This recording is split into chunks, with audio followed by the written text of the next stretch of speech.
Hello student, स्वागत है आप सभी का आज के इस सेशन में।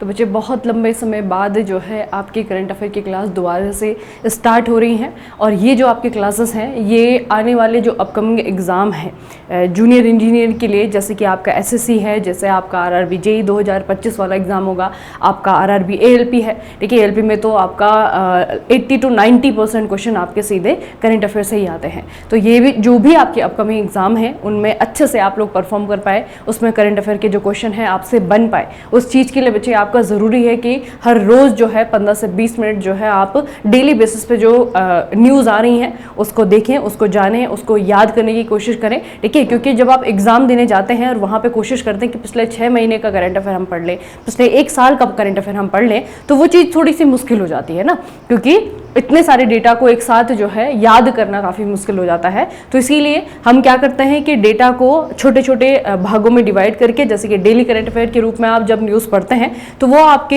एक तरीके से आप उन्हें समझ लेते हैं, आप जान लेते हैं कि हाँ ऐसा कुछ हमारे देश में चल रहा है। ठीक है, बाद में जब आपका एग्जाम आता है तो एग्जाम के समय जब आप रिवाइज करने जाते हैं तो वो डेटा ऑलरेडी जो है आपने पढ़ा हुआ होता है, तो वो जल्दी याद हो जाता है। ठीक है, तो एक बहुत बड़ा बच्चे एडवांटेज होता है उन बच्चों के साथ में जो कि डेली करंट अफेयर पढ़ते हैं। तो बहुत लंबी क्लासेस नहीं होंगी, 15 से 20 मिनट जो है आपको देने हैं। इसमें जो है डेली की कभी 10 न्यूज़ कभी 11 न्यूज़ जो है मैं आपको बताऊंगी, उसका जो स्टैटिक पॉइंट है जो कि एग्जाम में पूछा जाता है वो भी मैं आपको बताऊंगी। ठीक है, और न्यूज़ को अच्छे से जो है डिस्कस करते हुए और कोशिश ये करना कि याद करते हुए चलना। ठीक है, जो भी चीज़ें आपकी ज़्यादा, जैसे किसी न्यूज़ में आपको बताती हूँ कि बहुत ज़्यादा इंपॉर्टेंट न्यूज़ है, ठीक है, उसे याद करने की कोशिश करना। ठीक है, और जैसे ही आपका सेशन एंड होता है तो जो कुछ भी आपको याद रह रहा है उस वक्त, है ना, एक तो बच्चे आपका बाद में रिवाइज तो आप लोगों ने करना है, अच्छे से इसे पढ़ना है, वीकली रिवाइज भी करना है, उसके बाद में मंथली रिवाइज भी करना है। लेकिन जैसे ही आपकी क्लास खत्म होती है तो 10-15 मिनट में जो भी आप लोगों ने पढ़ा है एक बार कमेंट सेक्शन में जो चीज़ आपको याद रह रही है कि पहली न्यूज़ इस चीज़ से रिलेटेड है, दूसरी न्यूज़ इस चीज़ से रिलेटेड है, ये आज हमने पढ़ा है, वो उस समय जो है आप उसे रिकॉल करके लिख देंगे। वो आपके लिए बहुत ज़्यादा बेनिफिशियल होगा, क्योंकि बहुत सारी इन्फॉर्मेशन को अपने माइंड में फिर इकट्ठा करना, उसे रिटेन कर पाना बहुत ज़्यादा मुश्किल हो जाता है। ठीक है, तो वो एक्सरसाइज जो है आपको करनी है ताकि आपके जो रिमेम्बरिंग पावर है, आपकी जो मेमोरी है, उसकी जो कैपेसिटी है वो बढ़ती रहे, आप जो है अच्छे से चीज़ों को याद कर पाए। ठीक है, चलिए, तो आज की जो पहली खबर है एक बहुत इंपॉर्टेंट न्यूज़ है और ये बच्चे आपकी एक्चुअल में बहुत इंपॉर्टेंट न्यूज़ है, क्योंकि हमारे देश के जो सीजेआई हैं, चीफ जस्टिस ऑफ इंडिया, इनका जो पद है वो चेंज हो रहा है। ठीक है, तो अभी जो है हमारे देश में 52वें सीजीआई के रूप में हमारे जो राष्ट्रपति हैं उनके द्वारा अपॉइंटमेंट की घोषणा कर दी गई है। जस्टिस BR गवई, नाम याद रखना कि जस्टिस BR गवई को सुप्रीम कोर्ट के न्यायाधीश न्यायमूर्ति BR गवई को अगला मुख्य न्यायाधीश बनाया जाएगा। ठीक है, इनको नियुक्त किया गया है वर्तमान में, और ये थोड़ा सा इनके बारे में कुछ स्पेशल पॉइंट भी है। ठीक है, कभी कभी होता है कि कोई एक व्यक्ति जो है जब अपने पद को एक तरीके से उसके किसी पद पे अगर उसका एक तरीके से अपॉइंटमेंट किया जाता है, वहां पे उसे चुना जाता है, तो कोई चीज ऐसी होती है जो पहली बार होती है। जैसे कि यहाँ पे अगर आप लोग देखेंगे तो BR गवई के बारे में विशेष बात क्या है जो आपको याद रखनी है। पहले बच्चे, इससे पहले हमारी एक सीजीआई थी KG बालकृष्णन, जो कि अनुसूचित जाति यानी कि आपकी जो शेड्यूल कास्ट है, शेड्यूल कास्ट से इस कम्युनिटी से आने वाले पहले सीजीआई बने थे। और अब जो आपके जस्टिस BR गवई हैं वो इस कम्युनिटी से आने वाले दूसरे सीजीआई बने हैं। ठीक है, तो इसके पर्सपेक्टिव में आपके लिए दोनों ही व्यक्तियों का नाम इंपॉर्टेंट हो जाता है। आपको ये तो याद रखना है कि हमारे जो 52nd सीजीआई बनने वाले हैं उनका नाम है जस्टिस BR गवई। ठीक है, एक तो ये नाम याद रखना है, दूसरा आपको ये याद रखना है कि सीजीआई के पद पे जो पहली बार अनुसूचित जाति समुदाय से जो पहली व्यक्ति चुने गए थे उनका नाम क्या है, KG बालकृष्णन। ठीक है, इतना बच्चे आपको याद रखना है। अब जो जस्टिस BR गवई हैं, हालांकि अभी तो हम इन्हें सीजीआई के रूप में पढ़ रहे हैं, लेकिन इससे पहले हमने सीजीआई के ये जो आपके जस्टिस BR गवई है ना, इन्हें बच्चे बहुत सारी जगह पढ़ा है। ठीक है, तो इन्हें हमने कहाँ कहाँ सुना होगा, आप लोगों ने हो सकता है कि इतनी डिटेल में कोई न्यूज़ नहीं पढ़ी है, लेकिन कुछ ऐसे हमारे देश में पिछले कुछ सालों में ऐसे कुछ डिसीजन हुए हैं जहाँ पर कि इनकी बहुत ज़्यादा इंपॉर्टेंस रही है। आप लोग हमेशा देखते हैं आपको कि जब भी कोई आपका बड़ा डिसीजन लिया जाता है तो वो सिर्फ सीजीआई के द्वारा नहीं लिया जाता है, वो कभी जो है 5 जजों की पीठ होती है, कभी जो है आपके 7 जजों की पीठ होती है ना। कोई भी डिसीजन जो है हमारे देश के लिए जो आपका लिया जाता है वो कभी भी एक जज के द्वारा नहीं लिया जाता है। उसमें आपके कभी 5 जजों की एक पैनल होती है, कभी आपके 7 जजों की पैनल होती है, ठीक है। तो इनका जो महत्व है BR गवई का, इनका महत्व या फिर इनकी जो इंपॉर्टेंस है वो आप लोग देखेंगे इनके द्वारा जो डिसीजन लिए गए हैं, ठीक है। तो कुछ मैं इंपॉर्टेंट आपको इनके जो इंपॉर्टेंट वर्डिक्ट हैं वो बता देती हूँ। एक बच्चे आर्टिकल 370 है, आर्टिकल 370 में भी जो है आपका वन ऑफ द जज थे, ठीक है। उसके बाद में जो इलेक्टोरल बॉन्ड है ना, सरकार को इलेक्टोरल बॉन्ड जो है जारी करने से रोक दिया है, ये सभी ये न्यूज़ आप लोगों ने पढ़ी है। तो उसमें भी डिसीजन जो सुप्रीम कोर्ट ने दिया था वहाँ पर भी इनका एक महत्वपूर्ण रोल है। उसके बाद में आपका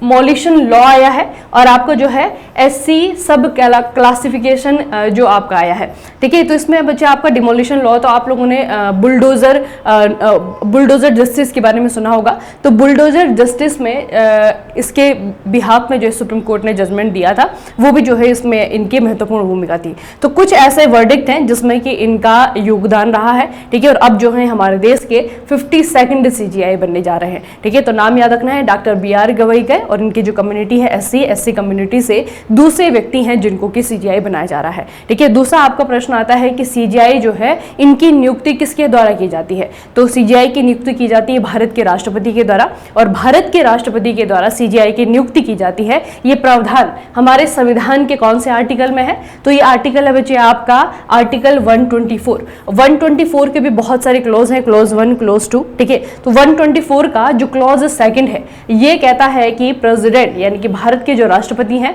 वो CGI की नियुक्ति करेंगे, ठीक है। तो ये आर्टिकल भी आपको याद रखना है और उससे रिलेटेड जो आपके करंट अफेयर्स है वो भी आपको याद रखना है, ठीक है। तो जस्टिस BR गवई जी का नाम आपको याद रखना है। अगली जो न्यूज़ है बच्चों आपकी एक रिपोर्ट से रिलेटेड है, रिपोर्ट हम पढ़ेंगे, पहले रिपोर्ट का नाम पढ़ते हैं। Global military expenditure rose to $2,718 billion in 2024। अब ये बच्चे आपका जो वैश्विक सैन्य व्यय यानी कि जो दुनिया भर के जो देश हैं वो अपनी जो सेना है उसको बनाए रखने के लिए, उसको जो है मेंटेन करने के लिए कितना खर्चा करती हैं, ठीक है। उस चीज को जो है रिपोर्ट के जरिए हमें बताया गया है। और ये किसने बताया है, तो इसमें आपको पूछा जा सकता है कि रिपोर्ट किसके द्वारा निकाली जाती है। तो ये रिपोर्ट जो है आपके SIPRI के द्वारा निकाली जाती है, ठीक है। Stockholm International Peace Research Institute है, SIPRI से कहते हैं, इनके द्वारा ये रिपोर्ट निकाली गई है। और इन्होंने बताया है कि 2024 में जो दुनिया भर सेनाओं पे जो खर्चा हुआ है ना उसकी जो एक्सपेंडिचर है, खर्चा है, वो बढ़ा है 2024 में, ठीक है। इसके पीछे रीजन आप लोग देखिए, बहुत सारी कंट्रीज ऐसे हैं अभी दुनिया भर में जो कि युद्ध में लगे हुए हैं ना। एक तो आपका सबसे बड़ा एग्जांपल यूक्रेन और रसिया का है जिसका युद्ध अभी तक खत्म ही नहीं हो रहा है, ठीक है। और यूक्रेन और रसिया जो युद्ध कर रहे हैं तो उसके कारण क्या है बच्चे, ऑब्वियस सी बात है, जैसे यूक्रेन है तो यूक्रेन तो मिलिट्री उसके हिसाब से अगर आप देखेंगे तो बहुत ज्यादा कैपेबल नहीं है। तो यूक्रेन को युद्ध लड़ने के लिए दूसरी कंट्री से जो है चीजें खरीदनी पड़ रही हैं, और अगर वो दूसरी कंट्री से चीजें खरीद रहा है तो इसका मतलब है कि दूसरी कंट्री को बेचने के लिए वो चीजें बनाई जा रही हैं, ठीक है। तो ये युद्ध होने के कारण जो है आपका जो एक्सपेंडिचर है सेना के लिए वो 2024 में बहुत बड़ा है, ठीक है। इसमें रिपोर्ट में सबसे पहली लाइन यही है आपका कि लगभग $2,718 बिलियन हो गया है 2024 में, ठीक है। अब ये जो युद्ध बचे हम लोग देखते हैं उसके बाद में देखेंगे। सबसे पहले ये देखेंगे कि इस रिपोर्ट के अनुसार कौन से ऐसे कंट्रीज हैं जो कि अपनी सेनाओं पे सबसे ज्यादा खर्चा करते हैं। तो इस रिपोर्ट में जो पहले नंबर पर आपका देश है ना वो है आपका USA, ठीक है। याद रखेंगे कि यूनाइटेड स्टेट ऑफ अमेरिका अपनी मिलिट्री को मेंटेन करने के लिए सबसे ज्यादा एक्सपेंड करता है, लगभग 37%। दुनिया भर में अगर 100 रुपये खर्चा हो रहा है मिलिट्री को मेंटेन करने के लिए तो 100 में से 37 रुपये सिर्फ खर्चा किया जा रहा है USA के द्वारा। दूसरे नंबर पे आपका है चाइना जो कि 12%। दुनिया भर में अगर 100 रुपये है तो 12 रुपये जो है आपका चाइना खर्चा कर रहा है, ठीक है। तो आप अगर प्लस करके देखेंगे तो दुनिया भर का जो आपका ग्लोबल एक्सपेंडिचर है, मिलिट्री एक्सपेंडिचर है, उसमें 50% जो है सिर्फ 2 कंट्रीज का कंट्रीब्यूशन है, एक USA एक आपका चाइना है, ठीक है। USA और चाइना, और ज़्यादा भी बहुत ज़्यादा डिफरेंस है इसमें, 37% जो है आपका अमेरिका USA एक्सपेंड कर रहा है ना। इसका जो एक्सपेंडिचर है वो 37% है। उसके बाद में देखते हैं कि 2024 की जो रिपोर्ट थी इसमें एक देश पे मुख्यतः फोकस किया गया। अब जो रसिया और अमेरिका की वॉर है बच्चे, रसिया और जो यूक्रेन की वॉर है, यूक्रेन को सपोर्ट करने के लिए उसके जो सपोर्ट सिस्टम में है वो है आपके यूरोपियन कंट्रीज। ठीक है, तो इस रिपोर्ट में ये बताया गया है कि एक यूरोपियन देश है, इसका नाम है जर्मनी। जर्मनी का जो मिलिट्री एक्सपेंडिचर है वो यूक्रेन और रसिया के युद्ध के कारण बहुत ज़्यादा बड़ा है, और ये इतना बढ़ गया है कि जर्मनी जो है ये सेंट्रल यूरोप से इस लिस्ट में पहली बार कोई ऐसा देश है यूरोप का जो कि इस प्रकार की लिस्ट में टॉप पे आया है, और ये बच्चे आपको टॉप 4 पे आया है। ठीक है, तो जर्मनी के बारे में थोड़ा सा याद रखना है कि जर्मनी का जो सैन्य खर्चा है ये इतना बढ़ गया है, 28% बढ़ करके $88.5 बिलियन पहुंच गया है, और जिसके कारण 2024 में अंतर्राष्ट्रीय स्तर पर ये चौथा सबसे अधिक खर्च करने वाला देश बन गया है। ठीक है, और 2023 में अगर आप देखेंगे तो ये आपका 7वें स्थान पे था। ठीक है, 2023 में 7वें स्थान पे था, और अभी जो है 2024 में आपका पहुंच गया है चौथे नंबर पे। तो इस रिपोर्ट में हालांकि जो यूएसए है, चाइना है, ये तो हमेशा फर्स्ट सेकंड पे ही रहते हैं, लेकिन इस रिपोर्ट में पहली बार जो है कोई यूरोपियन कंट्री आपके टॉप 4 टॉप 5 में पहुंचा है, और ये आपका जर्मनी। अब पढ़ते हैं रिपोर्ट में कि भारत का स्थान क्या है। तो भारत के स्थान अगर आप लोग देखेंगे, देखना यूनाइटेड स्टेट है पहले पे, फिर आपका चाइना, फिर आपका रसिया, फिर आपका जर्मनी चौथे पे पहुंच गया है। भारत चौथे पे था, अब भारत जो है आपका 5वें पे आ गया है। ठीक है, और भारत के लिए बच्चे आपको आंकड़े भी याद रखने पड़ेंगे। ठीक है, तो टॉप 5 को हमेशा याद रखना। उसके बाद में भारत के बारे में थोड़ा सा बात करते हैं, तो भारत 2024 में दुनिया में 5वां सबसे बड़ा सैन्य खर्च करने वाला देश होगा। इसका खर्चा लगभग $86.1 बिलियन होगा, जो कि 2023 से साल दर साल 1.6% की वृद्धि होगी। मतलब हमारा भी जो एक्सपेंडिचर है सेना में वो बड़ा ही है, जैसे जर्मनी का बड़ा है। ठीक है, लेकिन हमारा जो प्लेस है वो इस लिस्ट में नीचे आ गया है। हम पहले चौथे पे थे, अब हम जो है 5वें पे आ गए हैं, क्योंकि जर्मनी ऊपर चला गया है। ठीक है, तो ये बच्चे आपको चीजें याद रखनी इस रिपोर्ट के बारे में। रिपोर्ट किसके द्वारा जारी की जाती है, रिपोर्ट जो है किस चीज के बारे में हमें बताती है। ठीक है, ये बहुत छोटी छोटी चीजें हैं, आपको याद रखनी है। अगली जो न्यूज है बच्चे, ये हमारे रिजर्व बैंक ऑफ इंडिया से रिलेटेड है, आरबीआई से रिलेटेड है। आरबीआई ने एक पोर्टल 2024 में लॉन्च किया था, वही पोर्टल जो है अभी एक्टिव होने जा रहा है, तो उसको लेकर के एक नोटिफिकेशन जारी किया है। अभी पोर्टल क्या है, इसका नाम क्या है, इसका काम क्या है, वो अभी मैं आपको बताती हूँ। देखना बच्चे, भारतीय रिजर्व बैंक ने निर्देश दिए हैं कि 1 मई 2025 से सभी बैंकों, वित्तीय कंपनियों और अन्य विनियमित संस्थाओं को प्राधिकरण लाइसेंस और अनुमोदन के लिए कोई भी आवेदन प्रस्तुत करने के लिए प्रवाह पोर्टल का इस्तेमाल करना होगा। ठीक है, अब देखना बच्चे, कोई भी ऐसी संस्था है जिसका संबंध वित्त से, फाइनेंशियल जो आपकी कंपनीज हैं, वित्तीय संस्थाएं हैं, या फिर कोई बैंक है, या फिर कोई विनियमित संस्था है, या फिर कोई ट्रिब्यूनल है, प्राधिकरण है। ठीक है, तो इन सभी को अपने लाइसेंस के लिए या फिर किसी प्रकार की कोई एप्लीकेशन लगानी, अनुमोदन के लिए इनको क्या करना होगा, इस पोर्टल पे जाना होगा, प्रवाह पोर्टल पे जाना होगा। तो क्वेश्चन कैसे पूछा जाएगा कि प्रवाह पोर्टल का काम क्या है, प्रवाह पोर्टल कब लॉन्च किया गया, किसके द्वारा लॉन्च किया गया। ठीक है, तो पहले तो ये याद रखना कि जो आरबीआई ने निर्देश जारी किए हैं, 1 मई 2025 से ये पोर्टल आपका काम करना शुरू कर गया है। उसके बाद में हम देखते हैं कि प्रवाह पोर्टल के बारे में क्या क्या चीजें और पूछी जा सकती हैं। तो प्रवाह पोर्टल बच्चे, इसका जो फुल फॉर्म है प्रवाह का, यह है platform for regulatory application validation and authorisation. ठीक है, तो जो ये कंपनीज हैं या फिर बैंक है, उनको वैलिडेट करने के लिए, उनको ऑथोराइज करने के लिए, उनको किसी प्रकार की एप्लीकेशन अगर फाइल करनी है, आरबीआई से जो है रजिस्ट्रेशन करना है, तो उनको जो है इस पोर्टल का इस्तेमाल करना पड़ेगा। ठीक है, तो एक तो ये याद रखना। और यह 28 मई 2024 को, जैसे मैंने आपको कहा भी था कि 2024 में लॉन्च हो गया था, लेकिन काम करना जो है अभी ये 1 मई 2025 से कर रहा है। ठीक है, तो 28 मई 2024 को आरबीआई के द्वारा लॉन्च किया गया था। यह एक सुरक्षित वेब आधारित पोर्टल है। प्रवाह का उद्देश्य क्या है, यह एक एकल, सुरक्षित और सुव्यवस्थित मंच प्रदान करता है जहां की व्यक्ति और कंपनियों के द्वारा आरबीआई से विभिन्न अनुमतियों के लिए आवेदन कर सकते हैं। ठीक है, तो जो अपनी लाइसेंस जारी करवाना या फिर किसी प्रकार की कोई परमिशन अगर आरबीआई से चाहिए, तो उन परमिशंस को लेने के लिए जो है इस पोर्टल पे आपको रजिस्टर करना पड़ेगा। ठीक है, उसके लिए जो है आपका प्रवाह पोर्टल काम करना शुरू कर गया है। ठीक है, तो इसकी लॉन्च डेट याद रखना, 2024 में लॉन्च हुआ था, लेकिन इसने काम करना जो है अभी 1 मई 2025 को शुरू किया है। ठीक है, ये बच्चे थोड़ा सा याद रखना, क्योंकि आरबीआई से रिलेटेड न्यूज है ना, बहुत इंपॉर्टेंट होती है। अगली जो आपकी न्यूज है ये आई है यूपी से। यूपी में अयोध्या है, अयोध्या में जो बहुत फेमस टेंपल आपके अभी बना है, ये है आपका राम मंदिर, है ना। राम मंदिर के साथ में बच्चे आपका अयोध्या में एक मंदिर है हनुमानगढ़ी। हनुमानगढ़ी के जो गद्दी नशे हैं या फिर कह सकते हैं जो चीफ प्रॉफिट है, चीफ जो आपके यहाँ पे पंडित हैं, उनका नाम है महंत प्रेमदास। तो महंत प्रेमदास ने 30 अप्रैल 2025 को अयोध्या में राम मंदिर का दौरा किया है।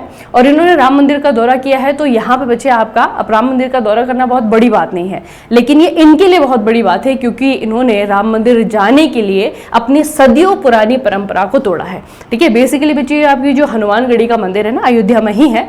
और यहाँ पे एक परंपरा थी कि यहाँ के जो गद्दी नशी होंगे, यानी कि जो चीफ जो पंडित होंगे, वो कभी भी अपने मंदिर को छोड़ करके बाहर नहीं जाएंगे। ठीक है, तो बहुत पुरानी प्रथा थी ये। लगभग जो ये नियम बना था 18वीं शताब्दी में जो है आपका नियम स्थापित किया गया था कि जो गद्दी नशी होंगे वो कभी भी मंदिर परिसर से बाहर ही नहीं जाएंगे। ठीक है, लेकिन अभी जो है ब्रेक हुआ है जिसके कारण ये आपका चर्चाओं में है। तो हनुमानगढ़ी का मंदिर आपको पूछा जाएगा कहाँ पे है, अयोध्या में है। अयोध्या आपका यूपी में है। ठीक है, मंदिर के बारे में अगर और थोड़ा सा बात करें तो हनुमानगढ़ी अयोध्या में एक प्रतिष्ठित मंदिर है। इसकी स्थापना 10वीं शताब्दी में हुई थी और यह निर्वाणी अखाड़ा का मुख्य पीठ है। माना जाता है कि हनुमानगढ़ी के लिए भूमि 18वीं शताब्दी में अवध के नवाब के द्वारा दी गई थी, जब मंदिर के पुजारी ने अपने बीमार बेटे को ठीक किया था। ठीक है, तो बेसिकली जो है आपका इसका संबंध अवध के नवाब से भी रिलेटेड है। ठीक है, उनके द्वारा जमीन दी गई थी, उसके बाद में मंदिर इस पे बना था। ठीक है, तो इसके बारे में स्टैटिक का पॉइंट ये पूछा जा सकता है कि कहाँ पे है, किसके द्वारा मंदिर बनाया गया था। ठीक है, और ये जो है आपका कब बना था। तो यहाँ पे बच्चे आपका लगभग 18वीं सदी से एक नियम चलते हुए आ रहा था, जो कि अभी पिछले ही महीने 30 अप्रैल 2025 को यहाँ के जो अभी चीफ जो पंडित हैं उनके द्वारा आपका तोड़ा गया है। ठीक है, महंत प्रेमदास उनका नाम है। ठीक है, और ये आपको याद रखना है कि हनुमानगढ़ी का जो मंदिर है ये है आपका अयोध्या में। अगली जो न्यूज़ है ये भी आपका एक सरकारी स्कीम कह सकते हैं, गवर्नमेंट इनिशिएटिव इसे कह सकते हैं। सरकार ने क्या किया है बच्चे कि देश भर में किफ़ायती दर पर शैक्षिक पुस्तकें, ठीक है, जो भी एजुकेशनल बुक्स हैं उसमें आपकी बहुत सारी कैटेगरी होती हैं। ठीक है, तो इन बुक्स को अच्छे रेट में उपलब्ध करवाने के लिए ज्ञान पोस्ट शुरू किया है। नई डाक सेवा है ये, और इस नई डाक सेवा का उद्देश्य क्या है, ये है आपका शैक्षिक, सांस्कृतिक, सामाजिक और धार्मिक पुस्तकों की आपूर्ति को अधिक किफायती और सुलभ बनाना। ठीक है, तो इन सब्जेक्ट से रिलेटेड किताबें अगर किसी को चाहिए तो वो ज्ञान पोस्ट इस सर्विस का इस्तेमाल करके अच्छे रेट पर जो है इन किताबों को अपने घर में मंगवा सकता है। ठीक है, इसका बेसिकली वही है कि जो पढ़ना चाहता है उसको अच्छे रेट पे किताबें मिले, ठीक है, और वो इसे पढ़ पाए। तो बेसिकली जो है बच्चे आपका सरकार का एक इनिशिएटिव है, एक नई पोस्टल सर्विस है, और इस पोस्टल सर्विस का नाम रखा गया है ज्ञान पोस्ट। अब इसे किसके द्वारा इनोग्रेट किया गया है तो आपको पूछा जाएगा। तो ये जो आप बीच में देख रहे हैं बच्चे, ये है हमारे central minister, union minister of communication, इनका नाम है ज्योतिरादित्य सिंधिया, इनके द्वारा जो है आपका ये रखा गया है। जो सर्विस की पोस्ट है, अभी सेवा की कीमत 300 ग्राम से लेकर के 5 किलोग्राम तक के पैकेज के लिए 20 रुपए से लेकर के 100 रुपए तक होगी, है ना। तो बेसिकली बुक की कीमत नहीं होगी, बुक जितना जो है मोटी होगी तो वैसी बात है उसका वेट उतना ज्यादा होगा। तो बेसिकली जो आपका पैकेज है उसका जितना वेट है उस पर जो है आपको पैसा लिया जाएगा, और बहुत कम रेट है बच्चे, 20 रुपए से लेकर के 100 रुपए तक जो है इसकी कीमत रखी गई है। ठीक है, और ये ज्ञान पोस्ट जो है एक सरकारी इनिशिएटिव है, ये आपको याद रखना है। इसके माध्यम से किया क्या जाना है, जितने भी आपकी इन सब्जेक्ट से रिलेटेड बुक्स हैं, अगर आप उसे पढ़ना चाहते हैं, घर पे मंगाना चाहते हैं, और इस सर्विस का इस्तेमाल करके अगर आपने उन किताबों को मंगाया है तो आपको वो किताबें जो है सस्ते में मिलेंगी। ठीक है, तो ये बच्चे थोड़ा सा आपको याद रखना है। अगली जो है शॉर्ट न्यूज़ है, एक किताब है और इसके ऑथर का नाम आपको याद रखना है। किताब का नाम है द अनडाइंग लाइट। किताब का नाम है द अनडाइंग लाइट। किसने लिखी है, गोपाल कृष्ण गांधी के द्वारा इसे लिखा गया है। गोपाल कृष्ण गांधी की बुक है द अनडाइंग लाइट। दो किताबें आज आपको याद रखनी है, एक तो बच्चे ये बुक याद रखनी है, और दूसरी बुक जो है आपकी नेशनल आर्काइव्स ऑफ इंडिया, इनके द्वारा इनोग्रेट की गई है ये। इस किताब का नाम है Ramanujan. Ramanujan journey of a great mathematician. ठीक है, श्रीनिवास रामानुजन का नाम आप लोगों ने सुना होगा। मैथमेटिक्स की अगर हम बात करें तो भारत में जो है आर्यभट्टा के बाद जिनका नाम जो है आपका मैथमेटिक्स के क्षेत्र में कंट्रीब्यूशन के लिए जाना जाता है वो है आपके एस रामानुजन। तो एस रामानुजन के ऊपर जो है आपकी किताब लिखी गई है, Ramanujan journey of a great mathematician. ठीक है, ऑथर्ड बाय अरुण सिंगल, और ये जो है आपके देवेंद्र कुमार शर्मा है। दो व्यक्ति हैं जिन दोनों ने मिलकर के किताबें लिखी हैं। ये किताब जो है इनके ऊपर लिखी गई है। ठीक है, बाकी बच्चे इनके बारे में थोड़ा सा हम जानें, इनके अचीवमेंट के बारे में जानेंगे। तो इनको इलेक्ट किया गया था रॉयल सोसाइटी, ये जो है आपके ट्रिनिटी कॉलेज जो कि कैम्ब्रिज में है, कैम्ब्रिज में जो है बच्चे इनको इलेक्ट किया गया था फेलो के रूप में, ठीक है। दूसरा जो है जो भारत में नेशनल मैथमेटिक्स डे मनाया जाता है, ठीक है, ये आपका 22 दिसंबर को मनाया जाता है और ये भी इनके ही जन्मदिन को जो है सेलिब्रेट किया जाता है। तो भारत में जो है आपके सबसे महान गणितज्ञ आप कह सकते हैं, ठीक है। इनकी बहुत सारी जो है आपकी ऐसी खोजें रही, बहुत सारी इनके ऐसे थ्योरम हैं जो आज भी जो है मैथ में इस्तेमाल की जाती हैं, ठीक है। तो एस रामानुजन का नाम आपको याद रखना है। दूसरा जो बच्चे इनसे रिलेटेड एक क्वेश्चन जो है आपका एग्जाम में आया था वो मैं आपको बता देती हूँ। इनसे रिलेटेड एक मूवी आई थी, पहले बुक आई थी, बुक पे ही जो है मूवी बनी है, the man who knew infinity, ठीक है। ये आपको पूछा जाएगा अगर कि the man who knew infinity ये बुक किसके बारे में है या फिर ये मूवी किसके ऊपर बनी है, तो ये एस रामानुजन के ऊपर बनी हुई मूवी है, ठीक है। एक ब्रिटिश जो है राइटर हैं रॉबर्ट कैंगली ने पहले जो है इसके ऊपर किताब लिखी थी। उसके बाद में इस बुक के ऊपर जो है 2015 में एक ब्रिटिश बायोग्राफिकल फिल्म बनी, ठीक है। तो दोनों के किताब का भी नाम वही है, मूवी का नाम भी वही है, आपको बस नाम याद रखना है, the man who knew infinity, ठीक है। ये थोड़ा सा याद रखिएगा, इनसे रिलेटेड एक एग्जाम में आया हुआ क्वेश्चन है, ठीक है। ये बच्चे आपके हैं एस रामानुजन। अगली न्यूज जो है स्पोर्ट्स से रिलेटेड है। ब्राजील के द्वारा FIFA Women's World Cup 2027 host किया जाएगा, ये न्यूज़ है। तो फीफा का जो वुमेन्स वर्ल्ड कप है 2027 में ये होस्ट किया जाएगा ब्राजील के द्वारा, ठीक है। अगर बच्चे वुमेन्स वर्ल्ड कप की बात करें तो वुमेन्स वर्ल्ड कप जो है पहली बार हुआ था 1991 में चाइना में, ठीक है। 1991 में पहली बार हुआ था। अगर हम फीफा वर्ल्ड कप की बात करें यानी कि जो पुरुषों का वर्ल्ड कप होता है तो इससे कितने साल पहले हुआ होगा, वो हुआ था आपका 1930 में। 1930 में पहली बार फीफा वर्ल्ड कप स्टार्ट हुआ था और जो फीफा वुमेन्स वर्ल्ड कप है ये 1991 में पहली बार हुआ था, ठीक है। अभी जो अगला संस्करण फीफा वर्ल्ड कप का खेला जाएगा 2027 में वो ब्राजील के द्वारा होस्ट किया जाएगा, ठीक है। बाकी बच्चे अभी जो लास्ट आपका एडिशन हुआ है उसके विनर का नाम भी आपको याद रखना है, क्योंकि ये जो जितने भी वर्ल्ड कप है ना आप सभी को पता होना चाहिए कि वर्ल्ड कप जो है ये 4 सालों में एक बार आता है ना। तो इसका जो पहला लास्ट जो आपका वर्जन था 2023 में हुआ था, ऑस्ट्रेलिया और न्यूजीलैंड में जो है आपका ये हुआ था और जीता किसने था, स्पेन ने जीता था, ठीक है। तो स्पेन ने 2023 का जीता है। 4 साल बाद जो है आपका ये होगा यानी कि 2027 में होगा और ब्राजील के द्वारा इसे होस्ट किया जाएगा। अब फीफा वुमेन्स वर्ल्ड कप की बात करें या फिर फीफा वर्ल्ड कप की बात करें, यहाँ पे एक शब्द हम बार बार पढ़ रहे हैं फीफा। तो फीफा क्या है, फीफा अंतर्राष्ट्रीय स्तर पर फुटबॉल को रेगुलेट करने वाली, फुटबॉल को कंट्रोल करने वाली क्या है, सर्वोच्च संस्था है, ठीक है। तो फीफा के बारे में आपको क्या क्या याद रखना है। FIFA is the governing body of the football established in 1904, 1904 में इसकी स्थापना हुई थी। इसका जो हेडक्वार्टर है ज्यूरिख स्विट्जरलैंड में है और वर्तमान में इसके जो प्रेसिडेंट है, अध्यक्ष है, इनका नाम है गियानी इन्फेंटिनो, ठीक है। गियानी इन्फेंटिनो जो है इनका नाम है। तो ये बच्चे आपकी न्यूज है फीफा से रिलेटेड। अगली जो न्यूज है ये एआई से रिलेटेड है। एआई बच्चे आपका बहुत ज़्यादा चर्चाओं में है और कह सकते हैं कि हमारा फ्यूचर भी है ना। तो एआई से रिलेटेड पहले तो इन चैटबॉट का नाम याद कर लें, क्योंकि अभी कंप्यूटर जो है आपके बहुत सारे एग्जाम में आ रहे हैं।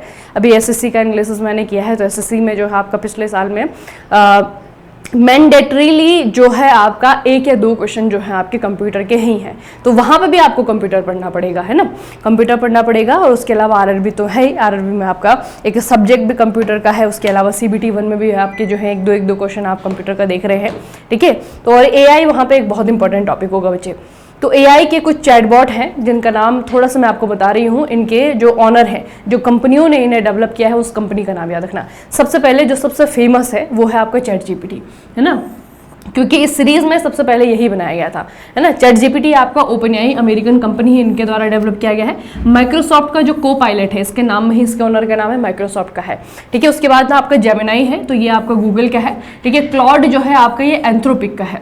उसके बाद में आपका ग्रोक है जो कि अभी एलन मस्क की जो कंपनी XAI इनके द्वारा डेवलप किया गया है, जो काफ़ी चर्चाओं में रहा था जब ये आपका रिलीज हुआ था ग्रोक, ठीक है। उसके बाद में आपका एलेक्सा है, ये अमेजन का है। गूगल असिस्टेंट ऑब्वियस बात है गूगल का है। सिरी जो है आपका एप्पल का है। बिक्स बाय जो है आपका ये सैमसंग का है। तो ये कुछ बहुत फेमस लोकप्रिय चैटबॉट हैं जिनका नाम आपको याद रखना है। और बच्चे इसी तरीके से जो है आर्टिफिशियल इंटेलिजेंस में महिलाओं की जो भागीदारी है या फिर महिलाएं किस तरीके से अपने लिए फायदेमंद चीज ले सकती हैं एआई से, उसके लिए जो है एक नया प्लेटफॉर्म लॉन्च किया गया है। और इस प्लेटफॉर्म का नाम क्या और किसने इसे लॉन्च किया है ये आपको पूछा जा सकता है, ठीक है। देखना बच्चे, भूमिकाओं में महिलाओं के कम प्रतिनिधित्व को संबोधित करने के लिए फेसबुक इंडिया की पहली कर्मचारी और पूर्व प्रबंध निदेशक, इनका नाम है कीर्तिका रेड्डी, इन्होंने एआई किरण नाम का एक महिला केंद्रित एआई प्लेटफॉर्म की घोषणा की है, ठीक है। तो जो ये जो है मेटा की कर्मचारी थी पहले, ठीक है, और पूर्व प्रबंध निदेशक भी जो है आपके मेटा में रह चुकी हैं, फेसबुक में मतलब। तो इनके द्वारा जो है आपका एक ऐसा प्लेटफॉर्म लॉन्च किया जा रहा है जिसमें कि वुमन सेंट्रिक प्लेटफॉर्म है ना, बेसिकली महिलाओं के लिए है। यहाँ से जो है सिर्फ महिलाएं जो है अपना फायदा कर सकती हैं, ठीक है। तो इसका नाम आपको याद रखना है कि AI किरण है, और इसे लॉन्च करने की घोषणा की गई है कृतिका रेड्डी के द्वारा, ठीक है। फिर इसका पर्पस क्या है, तो वुमन से रिलेटेड है, लेकिन वुमन यहाँ पे क्या करेंगी, तो महिला जो है अपनी स्वास्थ्य सेवा हो गई, शिक्षा हो गई, स्थिरता जैसे प्रभावशाली क्षेत्रों पर ध्यान केंद्रित करते हुए भारतीय महिलाओं को AI से जोड़ने के लिए, उन्हें सलाह देने के लिए, उन्हें वित्त पोषित करना और उन्हें प्रमाणित करना है। इस मंच का उद्देश्य भारतीय महिलाओं को वैश्विक AI क्रांति के केंद्र में रखना है, ठीक है। तो बेसिकली जो इंडियन वुमेन है उनको AI रिवोल्यूशन से जोड़ने के लिए जो है आपका AI किरण लॉन्च किया जाएगा, ठीक है। और ये घोषणा किसके द्वारा की गई है, कृतिका रेड्डी के द्वारा की गई है। बाकी जो अभी AI बेस्ड चैटबॉट अभी बहुत ज्यादा पॉपुलर हो रहे हैं बच्चे, इनका नाम आपको याद रखना है, ठीक है। इनके ऑनर का नाम भी याद रखना, यहाँ से आपका स्टैटिक का क्वेश्चन बनेगा। बाकी ये जो घोषणा इन्होंने की है, UN creativity and innovation day, जो कि आपका 21 अप्रैल को सेलिब्रेट किया जाता है, उस दिन पे इन्होंने घोषणा की थी। तो ये डे भी आपको याद रखना है, क्रिएटिविटी एंड इनोवेशन डे, ठीक है। ये मनाया जाता है आपका 21 अप्रैल को, ठीक है। तो बच्चे ये जो है आज की अंतिम न्यूज़ हम पढ़ने जा रहे हैं, यह है साइंस एंड टेक्नोलॉजी से रिलेटेड। आप लोगों ने स्टार लिंक के बारे में सुना होगा। स्पेसएक्स ने अपनी कनेक्टिविटी को बेहतर करने के लिए, इंटरनेट सर्विसेज को बेहतर करने के लिए इन्होंने जो है आपका लगभग 2000 से ज़्यादा सैटेलाइट आसमान में भेजे हुए हैं, ठीक है। और उस प्रोजेक्ट को इन्होंने नाम दिया था स्टार लिंक, ठीक है। अब स्टार लिंक की तर्ज पर ही या फिर स्टार लिंक के जैसे ही जो है अमेजन ने अपना एक प्रोजेक्ट नया शुरू किया है, और इस प्रोजेक्ट का नाम है प्रोजेक्ट कुइपर। याद रखना, प्रोजेक्ट कुइपर पूछा जाएगा किसका है, तो ये है आपका अमेजन का, ठीक है। 28 अप्रैल 2025 को अमेजन ने फ्लोरिडा के कैप कैनावेरल से अपने प्रोजेक्ट कुइपर ब्रॉडबैंड इंटरनेट समूह के पहले 27 उपग्रहों को सफलतापूर्वक लॉन्च कर दिया है। इससे कंपनी ने स्पेसएक्स की स्टारलिंक के खिलाफ उपग्रह इंटरनेट दौड़ में आधिकारिक रूप से प्रवेश कर लिया है, ठीक है। तो ये बच्चे थोड़ा सा दोनों का ही नाम याद रखना, दोनों प्रोजेक्ट बहुत ज़्यादा सिमिलर हैं, ठीक है। ये जो आपका स्टार लिंक है ये स्पेसएक्स का है, एलन मस्क की कंपनी स्पेसएक्स। तो इन्होंने क्या किया हुआ है, लगभग 2000 से ज़्यादा सैटेलाइट जो है आपके आसमान में भेजे हुए हैं, जो कि सिर्फ इन्हीं के लिए नेटवर्क बनाने का या फिर कनेक्टिविटी के लिए, इंटरनेट स्पीड के लिए काम करते हैं। उसी तरीके से जो है सेपरेटली अमेजन ने अपना एक प्रोजेक्ट लॉन्च कर दिया है, प्रोजेक्ट कुइपर इसका नाम रखा है। और इनिशियली यानी कि शुरुआत में इसमें सिर्फ 27 सैटेलाइट भेजे गए हैं, ठीक है। तो फ्लोरिडा से जो है 27 सैटेलाइट आपके भेजे गए हैं। ये आपको दोनों ही चीजें याद रखनी है, स्टारलिंक किसका प्रोजेक्ट है, स्पेसएक्स का है, और प्रोजेक्ट कुइपर जो है आप पे अमेजन का है, ठीक है। दोनों जो है आपको याद रखनी है बच्चे। चलिए, तो आज की जो खबरें हैं वो यहीं पे खत्म हो गई हैं। अब आपको सेशन खत्म होने के बाद में क्या करना है, जो भी चीज़ें आपको याद रह रही हैं वो जो है आपको लिख देना है। आज के सेशन में जो सबसे इंपॉर्टेंट 2 न्यूज़ें हमने पढ़ी, एक तो हमने सबसे इनिशियल पढ़ा कि CGI जो हमारे नए उनको अपॉइंट किया गया है राष्ट्रपति के द्वारा, ठीक है। और एक जो आपकी ये वाली न्यूज़ बच्चे स्पेसएक्स वाली है ना, इनको भी याद रखना ये, क्योंकि स्पेसएक्स और ये जो आपकी स्पेस टेक्नोलॉजी में जो नई कंपनियाँ आ रही हैं, है ना, जो नए एक तरीके से पहले तो हम सिर्फ गवर्नमेंट अथॉरिटी को पढ़ते थे, नासा को पढ़ते थे, इसरो को पढ़ते थे, लेकिन अभी जो है गवर्नमेंट से बहुत बाहर जो है स्पेस टेक्नोलॉजी जा चुकी है, बहुत सारी कंपनीज जो है इसमें आ चुकी हैं इस क्षेत्र में, इस मैदान में, ठीक है। तो वहाँ पे बच्चे आपको स्टारलिंक याद रखना है और एक आपका अमेजन का जो प्रोजेक्ट कुइपर लॉन्च हुआ है वो याद रखना है, ठीक है। तो चलिए आज के सेशन को यहीं पे समाप्त करते हैं और आने वाले एग्जाम्स के लिए बच्चे बहुत इंपॉर्टेंट है करंट अफेयर पढ़ना, ठीक है, और याद रखना सबसे बड़ी बात होती है। तो याद रखेंगे इसे, और जैसे ही आपका सेशन खत्म होता है तो एक एक करके जो न्यूज़ आपको माइंड में याद है वो जो है जितना याद है उतना जो है लिख दें उसे, ठीक है। चलिए फिर आज का सेशन यहीं पे खत्म करेंगे, मिलेंगे फिर कल के सेशन में। तब तक के लिए पढ़ते रहिए, बढ़ते रहिए, अपना खूब सारा ख्याल रखिएगा। आप सभी का बहुत बहुत धन्यवाद।